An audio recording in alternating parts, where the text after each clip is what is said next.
संविधान दिवस के मौके पर हम डिबेट करने बैठे। मेरे लिए तो सबसे बड़ा सवाल यह है कि संविधान पर डिबेट की जरूरत आखिर क्यों आन पड़ी? क्या किसी को हमारे संविधान पर शक है क्या?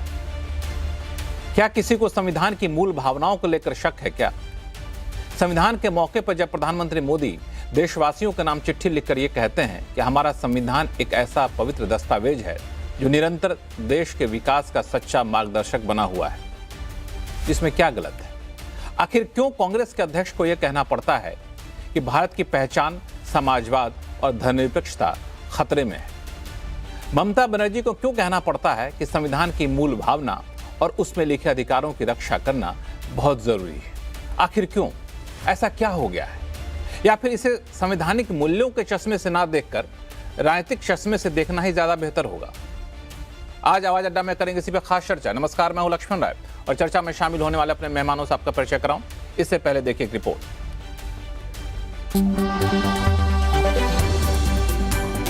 हम भारत के लोग भारत को एक संपूर्ण प्रभुत्व मौका था संविधान दिवस का। संसद भवन के सेंट्रल हॉल में भव्य समारोह का आयोजन किया गया। इस कार्यक्रम में राष्ट्रपति द्रौपदी मुर्मू के अलावा प्रधानमंत्री नरेंद्र मोदी, लोकसभा स्पीकर ओम बिरला, कांग्रेस अध्यक्ष मल्लिकार्जुन खड़गे के अलावा लोकसभा में विपक्ष के नेता राहुल गांधी और दोनों सदनों के सांसद शामिल रहे। इस मौके पर राष्ट्रपति मुर्मू ने ट्रिपल तलाक कानून का जिक्र किया और जीएसटी को आजादी के बाद सबसे बड़ा टैक्स सुधार बताया। उन्होंने कहा कि आर्टिकल 370 हटाने से देश की राजनीतिक एकता में आ रही बाधा दूर हुई है।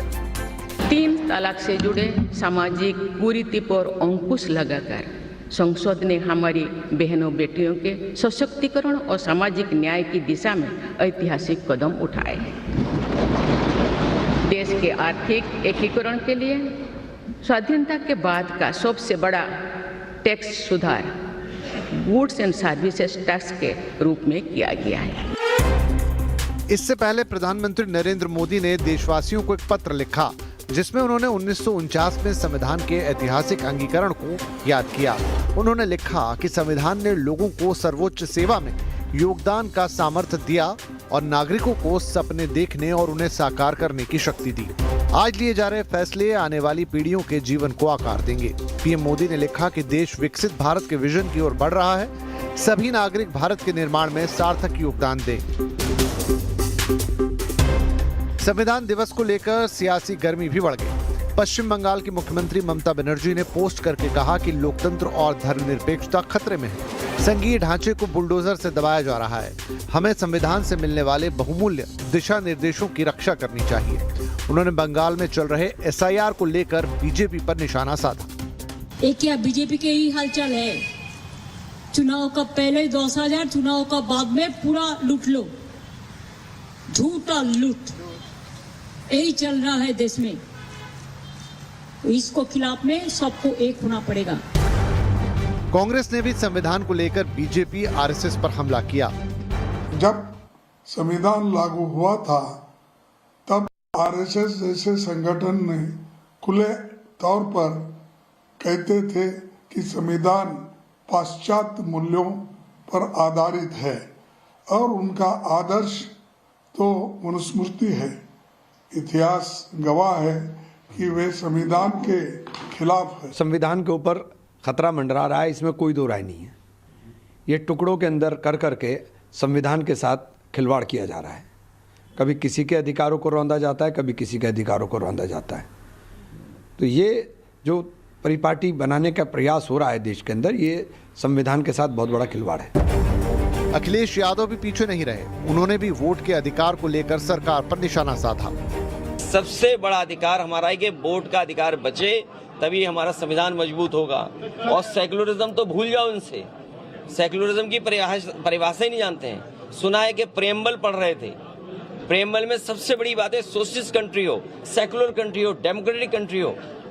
इनकी सरकार में न सोशलिस्ट बचे हैं, न सेकुलरिज्म बचा है और अब SIR ला करके हमारे लोकतंत्र को भी खतरा पैदा कर दिया है।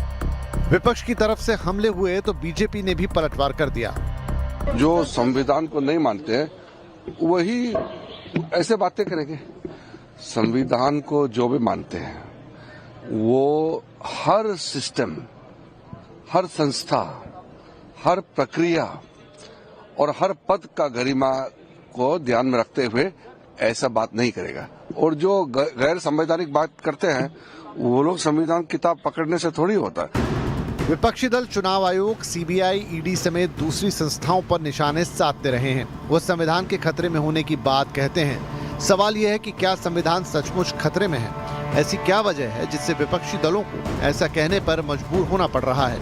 या फिर ये एक सियासी स्टंट है जिसे वो बीजेपी और केंद्र पर हमला करने के लिए हथियार के रूप में इस्तेमाल करते हैं? इन सारे सवालों का जवाब ढूंढने की हम कोशिश करेंगे और हमारे साथ विशेष मेहमान हैं। कांग्रेस के प्रवक्ता निशांत आनंद साहब हैं, बीजेपी के प्रवक्ता धनंजय गिरी साहब कुछ ही देर में जुड़ेंगे, वरिष्ठ पत्रकार विजय त्रिवेदी जी हैं और दिल्ली विश्वविद्यालय में पॉलिटिकल साइंस के प्रोफेसर रवि रंजन जी हैं और कुछ ही देर में राजनीतिक विश्लेषक सोफिया खान भी हमारे साथ जुड़ेंगे। आप सही मेहमानों का बहुत बहुत स्वागत है। अमूमन मैं पार्टी के जो प्रवक्ता होते हैं उनसे मैं डिबेट की शुरुआत करता हूं, लेकिन ये मामला बेहद ही संजीदा है, संवेदनशील है।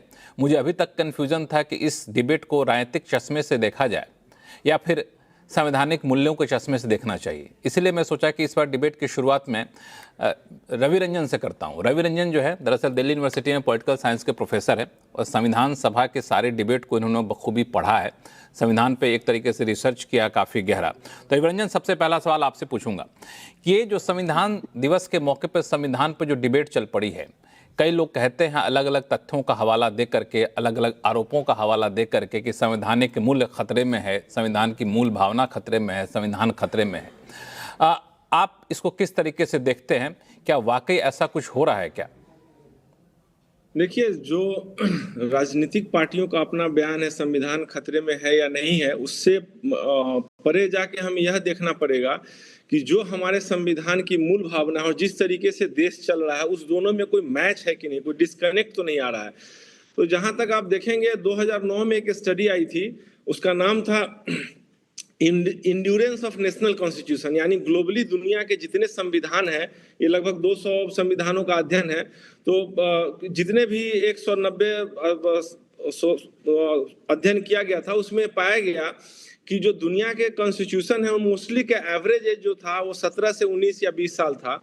और उस स्थिति में हम देखें तो हमारे संविधान का एज जो है अभी अब 75 संविधान दिवस हम मना रहे हैं, तो 75 सालों का जो हमारा ये रिपब्लिक का जर्नी है उसके हिसाब से यह स्टेटमेंट एकदम फ्लैशबैक में देना कि नहीं जी संविधान खतरे में है, बदल जाएगा, तो ऐसा संभावना से हमें थोड़ा राजनीतिक बयानबाजी को न देख के हमें संविधान के उन मूल्यों के बारे में ज्यादा बात करना चाहिए जिन मूल्यों को हमारे संविधान निर्माताओं ने देश की एकता और अखंडता को बनाए रखने के लिए बनाया था, जो प्रियम्बल के वी द पीपुल से शुरू होता है।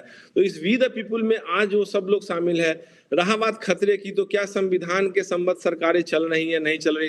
कौन सी सरकार, केंद्र सरकार हो, राज्य सरकार हो, जुडिशियरी अपने शक्तियों का इस्तेमाल संविधान के हिसाब से कर रही है कि नहीं कर रही है? और जो सबसे प्रमुख बात है कि जो हमें फंडामेंटल राइट दिए गए हैं पार्ट 3 ऑफ द कॉन्स्टिट्यूशन में, वो सुरक्षित है कि नहीं है? क्या नागरिकों को अपने फंडामेंटल राइट के लिए कोर्ट का दरवाजा बार बार खटखटाना पड़ रहा है, या सरकारें जो है आपकी एग्जीक्यूटिव उन फंडामेंटल राइट को बुलडोज कर रही हैं या उसको कंप्लीटली वायलेट कर रही हैं? तो मुझे लगता है कि इन सारे संवैधानिक मूल्यों का एग्जीक्यूटिव के अंदर, उसके ऑपरेशंस के अंदर रिफ्लेक्शन है कि नहीं है, इसके आधार पे हमें जजमेंट करना चाहिए।